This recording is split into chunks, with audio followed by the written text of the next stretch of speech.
Olá a todos, eu sou o professor Paulo Henrique Silva Godoy, do Centro Universitário da Instituição Toledo de Ensino.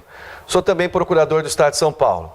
O nosso tema de hoje é o conflito entre cônjuges, um tema bastante interessante, um tema relevante para o estudioso do direito, para o profissional, um tema que ainda não há um certo consenso, nem na doutrina e nem na jurisprudência, embora haja uma certa tendência por parte do STJ em firmar o entendimento de que a primeira decisão que formou a cônjuge é a que deve prevalecer sobre a primeira. Bom, antes de a gente considerar o tema propriamente dito sobre conflito entre cônjuges, vamos falar um pouco sobre a questão propriamente dita da cônjuge. Nós sabemos que os processos, de modo geral, nós vamos ter a formação da cônjuge quando ocorre o trânsito em julgado, ou seja, quando não há mais a possibilidade da interposição de recursos ou também pelo fato de terem se esgotado os recursos. Então, uma decisão judicial, ela se tornará imutável, indiscutível, quando não for mais possível o ataque, quando não for mais possível a impugnação, quando você não pode mais recorrer. Daí se dá aquilo que nós chamamos de coisa julgada formal, ou também chamada por alguns autores de preclusão máxima. Em havendo essa imutabilidade interna, a preclusão máxima ou a cônjuge formal, nós vamos verificar se essa decisão judicial é ou não de mérito, ou seja, se resolveu efetivamente o conflito entre as partes. Nós temos decisões judiciais que não resolvem o conflito, resolvem apenas o processo. São as chamadas decisões terminativas ou decisões em que não há resolução do mérito, de acordo com o artigo 485 do novo CPC, do CPC de 2015. Então, nós temos algumas situações em que o processo chega ao final, porém não há solução do conflito. O juiz encerra o processo por um aspecto formal e aí, nesse caso, nós teremos apenas uma imutabilidade interna, que é a coisa julgada formal.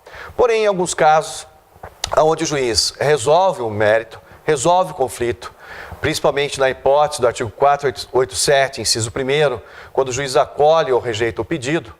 Claro, também nas hipóteses dos demais incisos do artigo 487, que são situações equiparadas, como, por exemplo, quando o juiz homologa uma transação, quando ele homologa um acordo, ou quando há um reconhecimento jurídico do pedido, ou quando há uma renúncia ao direito da ação. Ou seja, naquelas hipóteses do artigo 487, nós temos a situação de uma resolução do mérito. Nesses casos específicos, nós vamos verificar que haverá também aquilo que se denomina coisa julgada material. É essa imutabilidade que projeta efeitos para fora do processo. A coisa julgada formal implica numa imutabilidade ou uma indiscutibilidade interna. Mas se a decisão for de mérito, nós sabemos que essa imutabilidade projeta seus efeitos para fora do processo. E como é que se dá essa projeção? O que significa projetar efeitos para fora do processo? Então, nós vamos verificar duas situações distintas. A primeira é a chamado efeito negativo da coisa julgada, onde você não permite uma nova rediscussão, ou seja, você não possibilita uma nova discussão sobre aquela mesma ação, sobre aquele mesmo fundamento. Ou seja, se eu verifico que há uma repropositura de uma ação já anteriormente julgada e em havendo aí uma identidade em seus elementos, ou seja, as mesmas partes, a mesma causa de pedir e o mesmo pedido, essa segunda ação, graças a esse efeito chamado efeito negativo da coisa julgada, ela deve ser extinta. Ou seja, falta aí uma situação de interesse de agir ou há um pressuposto processual negativo, que é a coisa julgada, e esse segundo processo indevidamente ajuizado deve ser extinto. Esse é o efeito negativo da coisa julgada, que proíbe, que veda, que não permite uma nova decisão judicial. A coisa julgada também produz efeitos no sentido do efeito positivo. Esse é um efeito não tão discutido, não tão falado, e às vezes até pelos alunos não se observa tanto, mas é um efeito em que o juiz, em um segundo processo, ele fica vinculado ao processo que foi decidido anterior. É claro que aqui nós não temos a tríplice identidade dos elementos da ação, mas a coisa julgada de um processo funciona como uma questão prejudicial em um segundo processo. Há um exemplo clássico dado pelo professor Ovídio Batista, no sentido de que nós teríamos uma ação de alimentos, e nessa ação de alimentos, há a possibilidade ali de uma decisão e um questionamento sobre a questão da paternidade. Então vejam bem, se eu tenho uma ação investigatória de paternidade e o juiz diz, fulano é pai, e por alguma razão nessa ação de investigação de paternidade não se cumulou o pedido de alimentos, na segunda ação de alimentos, o juiz quando vai decidir os alimentos não pode fugir da decisão anterior que já determinou a questão da paternidade. Ou seja, a paternidade decidida na primeira ação funciona como uma questão prejudicial na segunda ação de alimentos. E o juiz, portanto, fica vinculado àquilo que foi decidido no primeiro. Daí se dá o nome de efeito positivo da coisa julgada.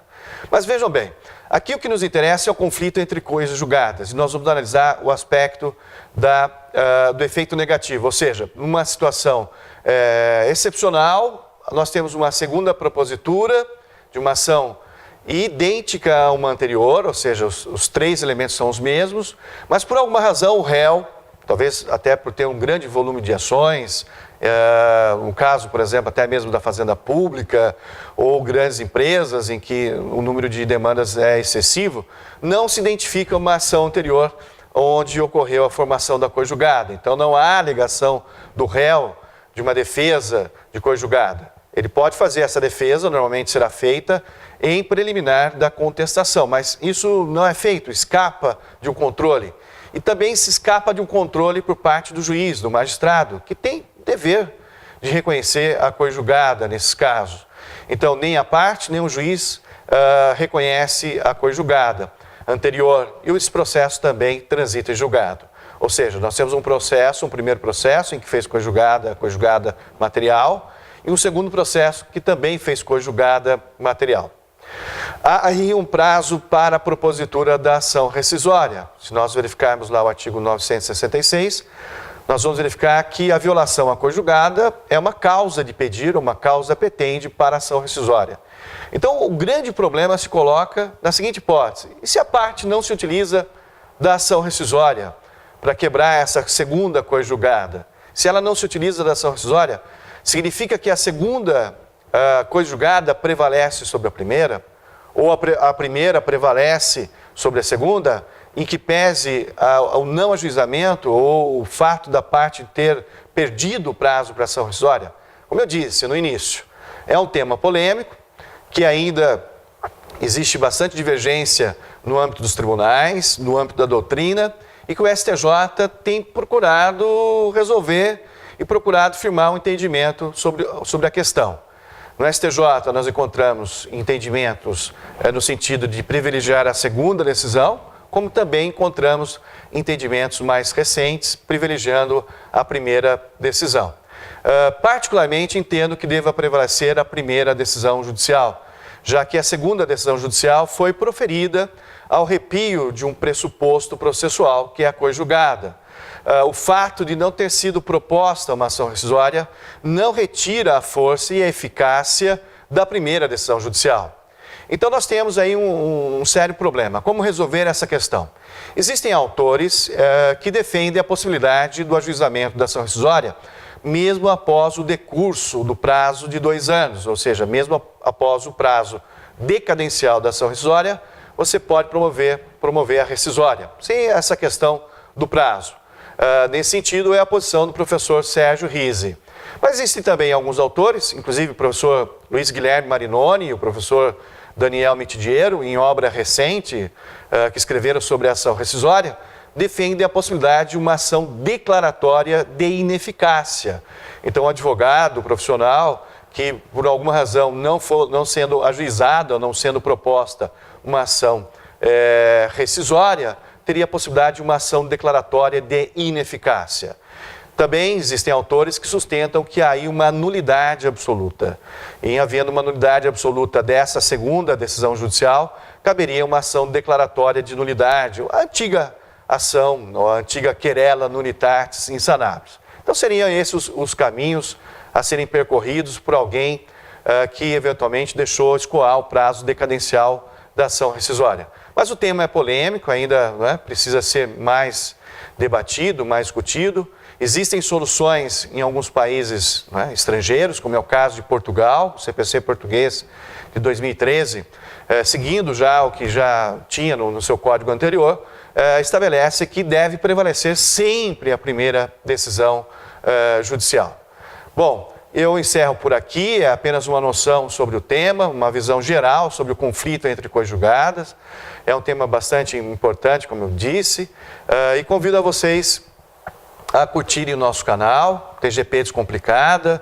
Podem fazer a busca no YouTube pelo TGP Descomplicada ou pelo meu nome, Paulo Henrique Silva Godoy. Convido também vocês a curtirem o canal da IT no YouTube, da Instituição Toledo de Ensino, um canal oficial nosso, onde o vídeo também será disponibilizado. Um grande abraço e até o nosso próximo encontro.